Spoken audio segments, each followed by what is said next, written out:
Kalau di sini kan memang kita produksinya kayu lapis ya, jadi yang kita ekspor pun ya semua kayu lapis ya.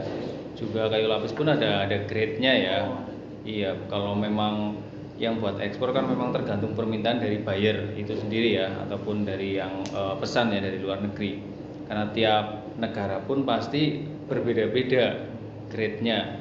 Adapun jenis barangnya pun ada yang memang menggunakan bahan baku yang full kayu keras, ada yang full kayu alba itu ada. Tapi untuk lebih dominannya sih memang sejauh ini banyakan memang kayak kombi ya bahannya ya. Jadi misalkan core dalamnya alba, luarnya meranti.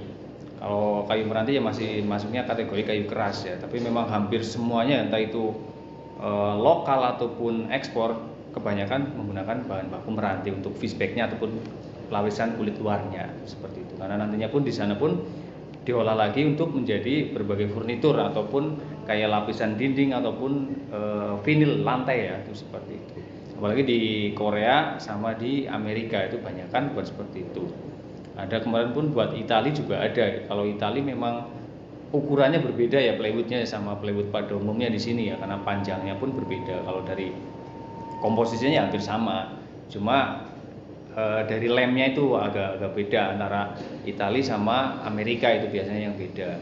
Karena yang lainnya mungkin ya standar lah. Kalau sekarang pasti pakainya E1 ya, ataupun biasanya kayak di furnitur kan ada tulisan tuh E1 itu memang berarti emisinya udah rendah. Ada juga yang E0 itu lebih rendah lagi, itu biasanya pesanan buat ke Amerika ya, ke negara-negara Eropa itu seperti itu. Ya alur produksinya panjang di sini ya, karena kita pengolahannya dari bahan mentah menjadi barang siap jual, jadi tahapannya itu benar-benar panjang. Bahkan bisa dibilang bukan cuma sekali aja ya, bisa 2-3 kali proses itu seperti itu. Karena dari mulai pengupasan, pengeringan, sampai periperan ya, ataupun bagian-bagian ada yang rusak ataupun yang bolong kita pasti tambal ya, atau bahasa sininya di patching lah, itu seperti itu bahasa plywoodnya. Itu nanti sampai ke finishing itu ya tahapannya masih panjang ya. Kalau saya jelaskan panjang lebar ya muter-muter, karena dari awal nanti balik lagi ke pengeleman, balik lagi ke pendempulan. Nah, pendempulan itu kan ada 2 tahap, ada dempul inti dan dempul lapis. Kalau dempul lapis itu udah mendekati barang mau ke finishing, itu udah masuk dempul lapis. Kan nantinya kan ada yang sesuai pesanan ya, pesanannya ada yang SSB ya, itu SSB itu biasanya tuh sender bolak-balik ya, karena yang atas di sender, yang bawah juga di sender. Kalau yang non SSB biasanya ya cuma atasnya aja, kalau bawahnya enggak di sender, itu seperti itu. Tapi untuk ekspor ya sejauh ini ya pasti SSB semua. Dan grade-nya pun ya bermacam-macam ya. Ada UT ekspor, ada PVCC, terus ada juga UT1 ada juga. Itu tergantung dari tiap negara pemesannya, ataupun tergantung dari kayak si pihak pengekspor ya. Dari Indonesia pun ada yang memang yang kerjasama dengan orang asing di sana ya, ataupun di Koreanya, ataupun di kayak kemarin ada negara baru itu ya, Meksiko itu.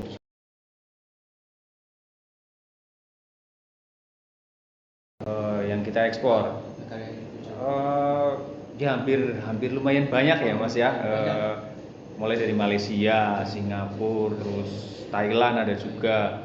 Terus yang paling sering ya memang Korea ya, karena yang permintaannya memang paling banyak Korea. Terus ada Italia, terus ada Meksiko, terus Jepang kita juga pernah, terus Amerika. Untuk minggu ini memang masih ada progres, untuk Amerika juga ada.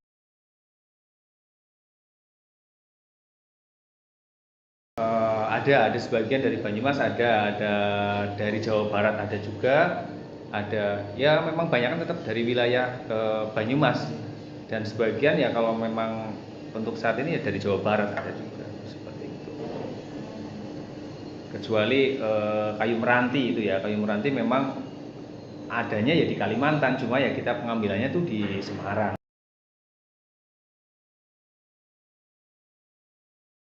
Tergantung permintaan dari buyer.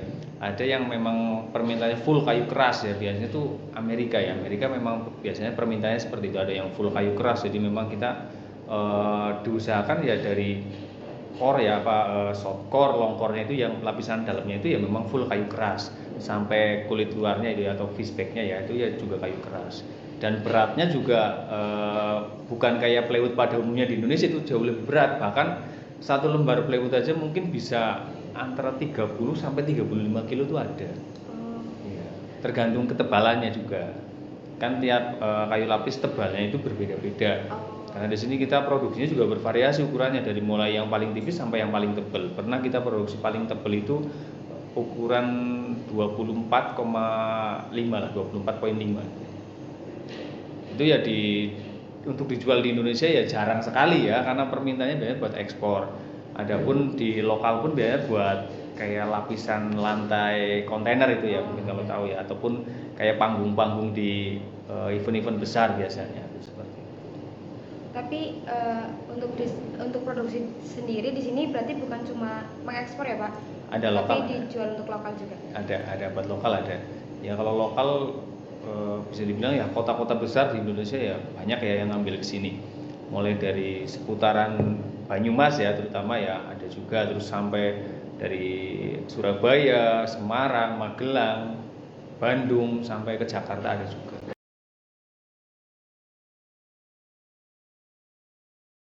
Kalau material sejauh ini sih hampir sama, cuma yang membedakan itu dari lem ya, jenis lem. Karena untuk lokal ya, kalau lem ya pakai lem yang standar aja udah cukup ya, karena di sini kan kebanyakan juga buat kayak cor ya, atau ya pembangunan ya, ataupun kayak furnitur juga, furnitur lemari gitu ya biasanya ya. Ya itu masih kategorinya ya lemnya lem yang emisinya dibilang rendah banget enggak, ya standar lah di angka tengah-tengah itu seperti itu. Tapi kalau memang kita ekspor itu benar-benar emisinya juga kita pasti uji ya, ada uji labnya juga.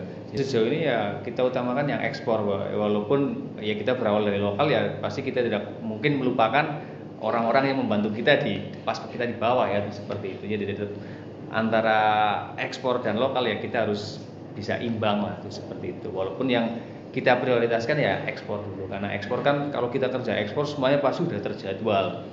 Kita butuh bahan baku berapa, terus pengirimannya tanggal berapa, kapalnya deadline-nya misalkan hari apa, tanggal berapa, itu udah pasti ya. Tapi kalau lokal kan kita kan sesuai pesanan dari si buyer itu. Tahapannya ya dibilang susah ya pasti susah ya Mas ya, karena kalau kita nggak punya perizinan ekspor itu pasti nggak bakalan bisa seperti itu, karena harus punya sertifikatnya juga ya, atau yang mungkin sering kalian lihat mungkin ya kalau di kayu lapis ada SVLK itu sertifikat itu pun nggak tiap perusahaan punya, jadi tiap perusahaannya pasti berbeda-beda, ada kodenya berbeda-beda seperti itu. Ataupun kalau dulu kan masih Indonesia Legal Wood, kalau sekarang kan udah SVLK.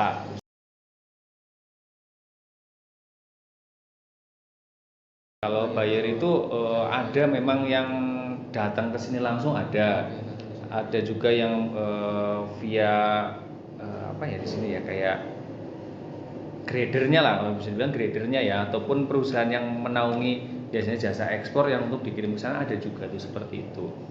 Tapi sejauh ini bisa dibilang lagi banyak buyer baru ya yang memang dari luar negeri sengaja datang ke sini.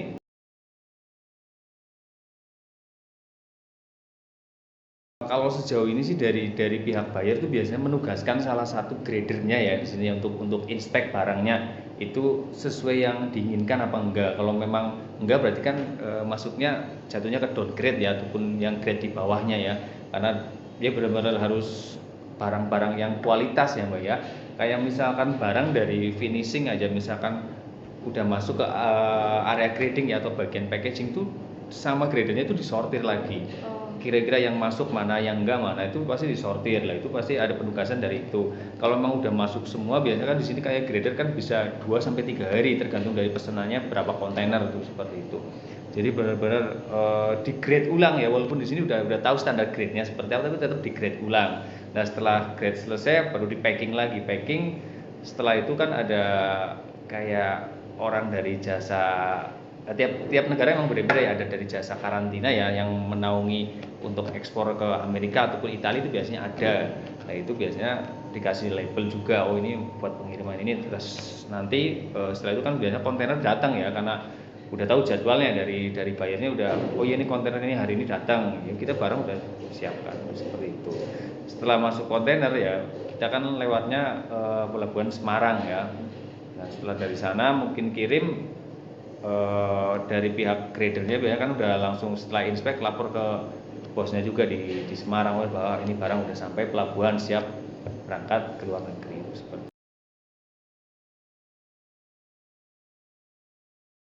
ya tetap ada, kayak tiap negara tuh pasti punya standar tersendiri ekspornya ya, karena tergantung di sana kebutuhannya mau buat apa ya Mas ya. Kalau memang buat kayak interior dalam ya itu ya yang saya bilang tadi ya, memang emisinya tuh harus benar-benar rendah ya Mbak ya.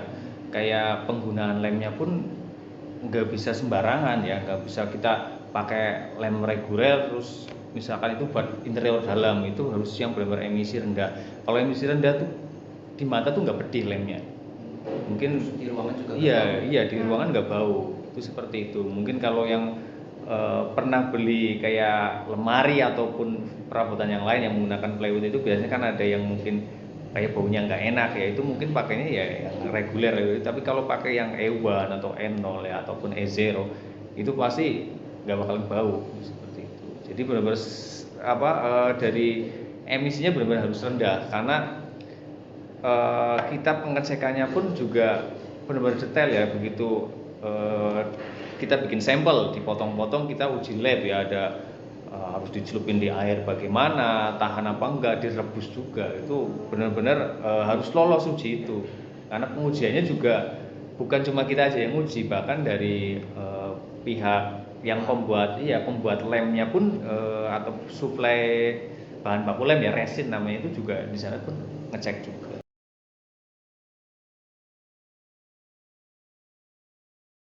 Ada, kalau izinnya itu harus ada ya Mbak ya, kayak izin misalkan tiap perusahaan itu pasti harus punya izinnya, walaupun mungkin ya misal gini ya Mbak ya, kita CV Karya Purabaya Group ya, misalkan kita di bawahnya ada grup lagi, kalau yang di bawahnya kita ini nggak punya izinnya, ini juga nggak bisa ekspor Mbak. Jadi harus benar-benar punya izinnya.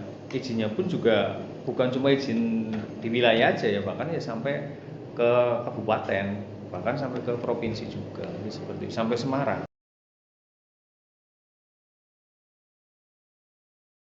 Ada buyer ya, ada yang memang mengasuransikan pengirimannya, ada juga yang enggak seperti. Tapi ya kebanyakan sejauh ini sih pakai asuransi seperti itu. Nah dari si pihak kontainer kan biasanya udah kerjasama tersendiri lah, seperti itu. Apalagi mungkin yang kayak Amerika ya, ini ya terutama ya, pasti tetap ada asuransi.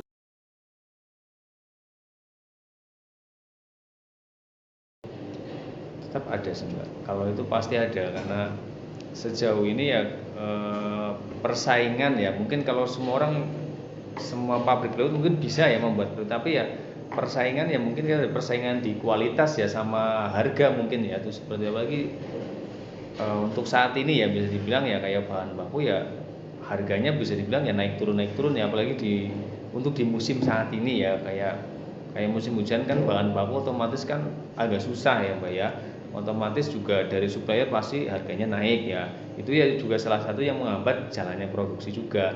Otomatis kayak yang biasa nebang kayu di hutan pun pasti untuk musim-musim saat ini pasti berkurang tuh, seperti itu.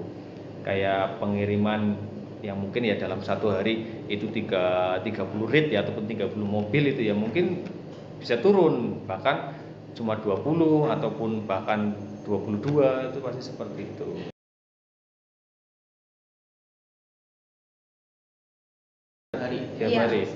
Tiap hari itu kurang lebih ya 30.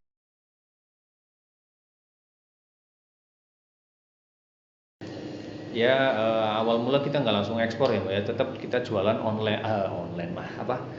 lokal dulu ya, jualan lokal dulu, karena kita kan menyesuaikan kapasitas produksi dulu waktu itu ya, karena kita juga begitu awal berdiri ini juga nggak langsung punya sertifikat ekspor ya, karena kita baru berjalan 2 tahun kita baru punya sertifikat ekspor itu.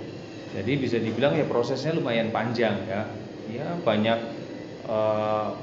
mesin yang trouble, banyak yang ini ya, semua banyak yang dilalui lah untuk sampai ke tahap bisa dibilang yang sekarang hampir sebagian besar buat ekspor itu. Tapi tetap walaupun dari kita lokal pun ya, di lokal pun ya kita bisa dibilang ya masih unggul lah di antara pabrik-pabrik yang lain.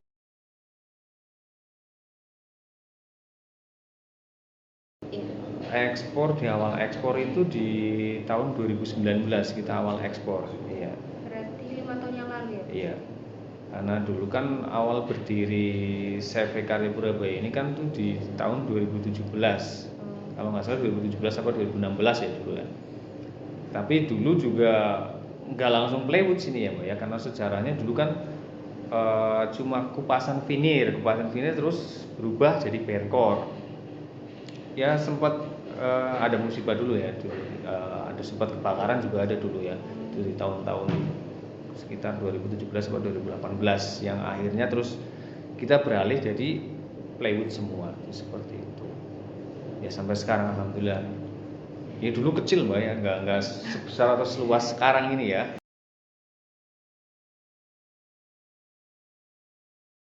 Negara pertama yang diekspor itu Korea.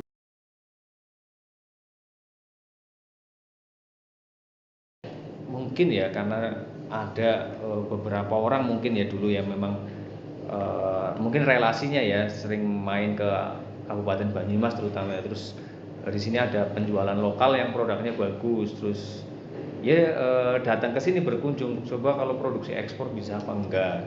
Ya akhirnya mungkin setelah dicoba akhirnya memenuhi syarat ya seperti itulah, terus kita berlanjut sampai sekarang.